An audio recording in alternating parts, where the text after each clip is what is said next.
You are welcome. This is Messiah Revelation Ministry, prophetic end time ministry, focusing on the end times.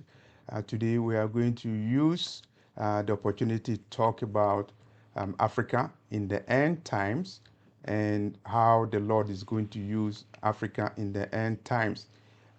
Before we get to that, we will have to decolonize the minds of the African and the non-African, so that the misconception and miseducation about Africa will be corrected. Africa has played a major role in world civilization. Africa has played a major role in the Bible, and in the end times, Africa is continuing to play that major role. You cannot talk about philosophy without talking about Africa, and philosophy did not originate from Greece. Actually, the Greek philosophers, the big ones, they were blessed with African education, and their teachers were Africans. They were black men and women. And Socrates and Aristotle, they were all blessed with their education in Africa. And there was a time that the Greek philosophers, the European philosophers, they brag about their African education because they were schooled in Africa, and their ideas were copied from Africa. I'm talking about Egypt. And when we're talking about philosophy, Aristotle, Socrates, you cannot talk about their education without looking at how they benefited from philosophy in Africa, Black Egypt. And there was a time that even the Greek government, the elites, they were scared about ideas coming from outside Greece. And they were talking about ideas coming from Africa. The Imhoteps of the time, they were geniuses, they were talented black people. And when I was in school in Ghana, in elementary school, we were miseducated that there was a Greek philosopher who propounded the theory, a geometric theory called the Pythagoras theorem. Later on, when I grew up, I got to know that Pythagoras theorem was not propounded by a Greek philosopher. The ideas behind Pythagoras theorem were already in existence in Africa, and those ideas were copied. If you will, you can say they were stolen by the Greek philosopher Pythagoras. There was a time in the history of the world where there was no Harvard University, and there was no Oxford, Cambridge University, and there was no university in Europe, but there was university in Timbuktu, and it was a center for world education. So Africa led the world in civilization, in philosophy, in mathematics, and in almost all the sectors of education and civilization. We cannot talk about the Bible and the training that the patriarchs of the Bible characters received without talking about their African origins. And we are talking about Moses. The scriptures say that Moses was schooled in all the arts and the sciences of ancient Egypt. And here we're talking about the wisdom of ancient black men and black women in ancient Egypt.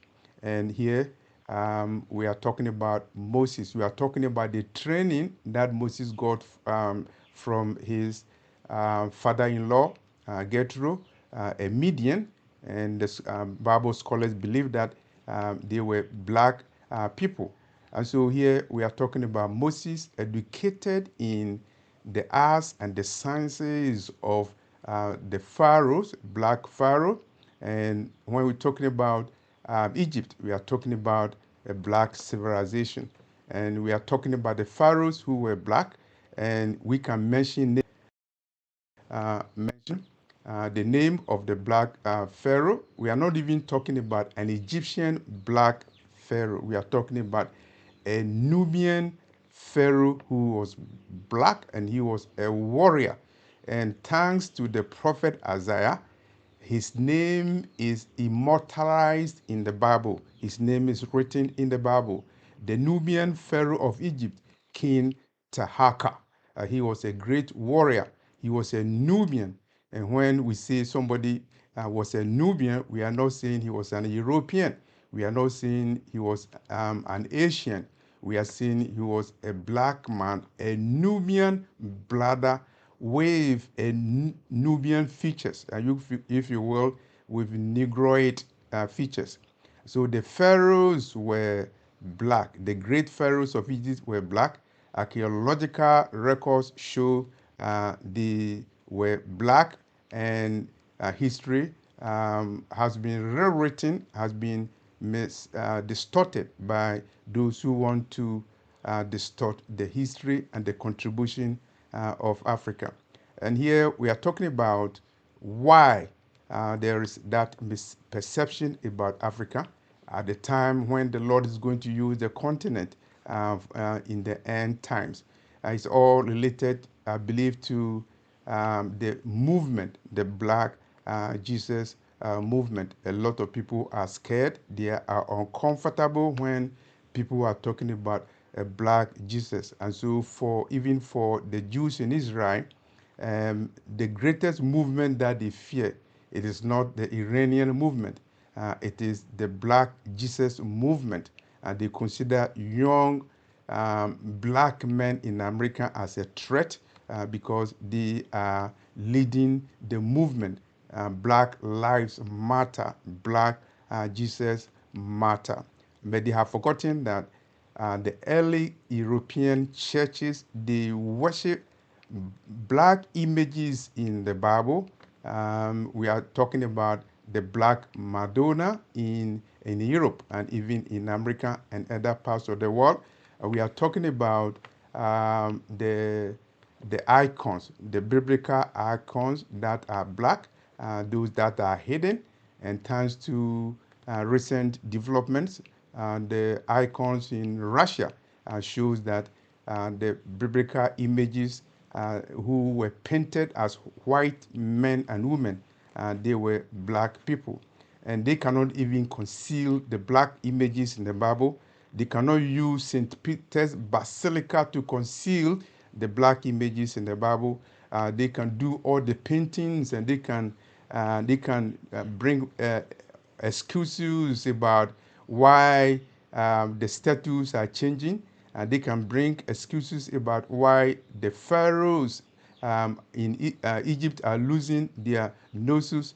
They cannot bring any excuses because archaeological records and DNA records and modern history and science, they are all confirming the black images in the Bible, and they are all confirming Africa's contribution to civilization, and they are also confirming that Africa has been the progenitor of civilization, and the Lord is going to use the continent in the end times. We ask a question, why is it that they are changing the story about Africa? And we cannot answer the question. We have to go into history, and I will use this opportunity to introduce you to a book written by Leon Poliakov. The title of the book, The Aryan Myth, A History of Racist and Nationalistic Ideas in Europe, a book published in 1974 by Leon Poliakov. The Aryan Myth, A History of Racist and Nationalistic Ideas in Europe. There's a history of racism in Europe, and there's a history of nationalism in Europe, and that racism and nationalism have combined to distort European view of Africa and Africa's view of herself and her role in civilization. And when we are talking about the history of Europe And when we are talking about nationalistic ideas in Europe, we cannot forget the Reformation, the period of Reformation. That led to questioning of the Bible, and it also led to reinterpretation of the Bible. The Bible has to be questioned, and the Bible has to be reinterpreted in order to whitewash it and distort the history.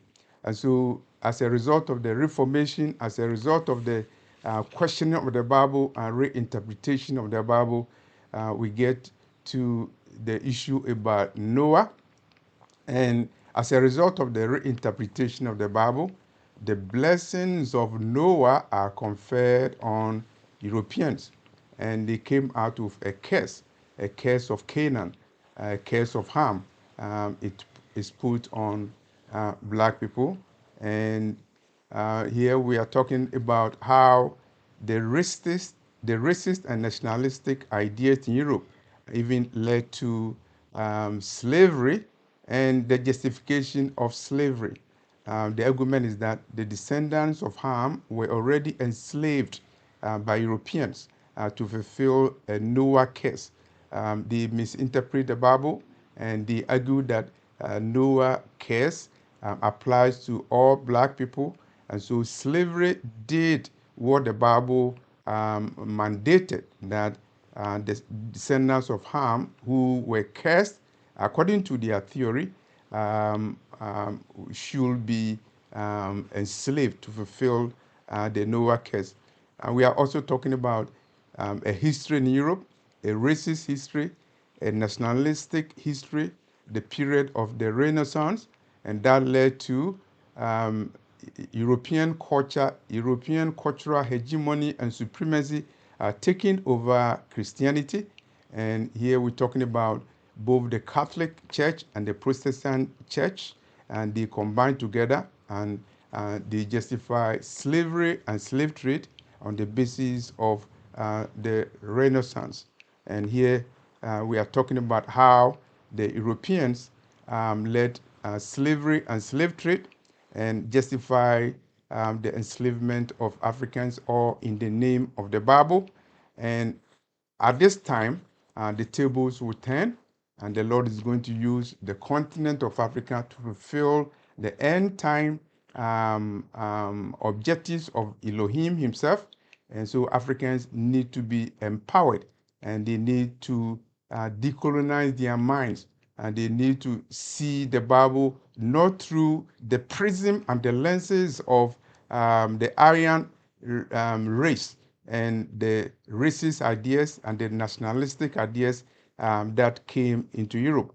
Africa must look at Africa throughout the history from the lens of the African, because the Lord is going to use Africa in the same way the Lord used Africa to bring civilization to the world, to bring education, university education to the world, and the Lord used Africa as a safe haven for the Messiah, Jesus Christ, and the Lord used Africa for the beginning of Christianity. That's why Christianity emerged in Africa 300 years before it went to Europe. And in the end of this, the Lord is going to use the African continent to espouse the ideas about the kingdom, in the same way that the ideas about the Bible in the early churches were espoused by African pastors and preachers and evangelists in Alexandria and other parts of Africa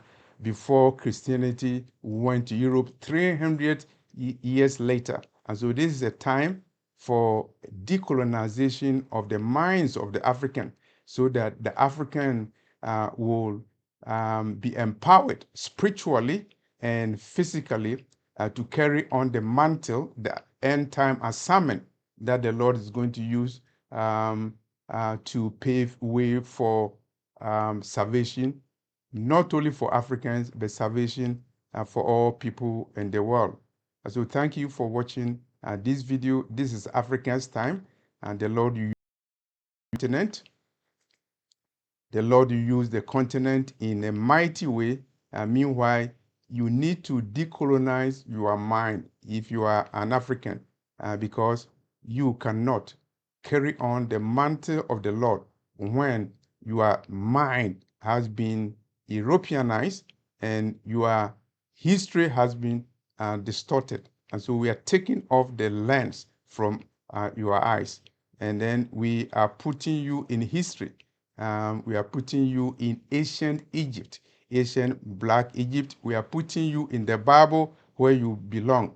And we are putting you in the end time kingdom. Already you played a major role because Simon of Cyrene, a black man, he was the one who carried the cross of the Messiah and when he was going to be crucified. And in the end of this, you will see an African evangelist, and they are people who will spread the word of the Lord even beyond the rivers of Ethiopia to all the four continents of the world. Thank you for watching this video. This is Africans' time. It is the time that the Lord has appointed for turning the tables so that the first will be last and the last will be first, and the tables will be turned, and there will be a shift, and that will be an African shift. Thank you very much. My email is raptureafrica@yahoo.com. I'm leaving it in the description box. Thank you very much.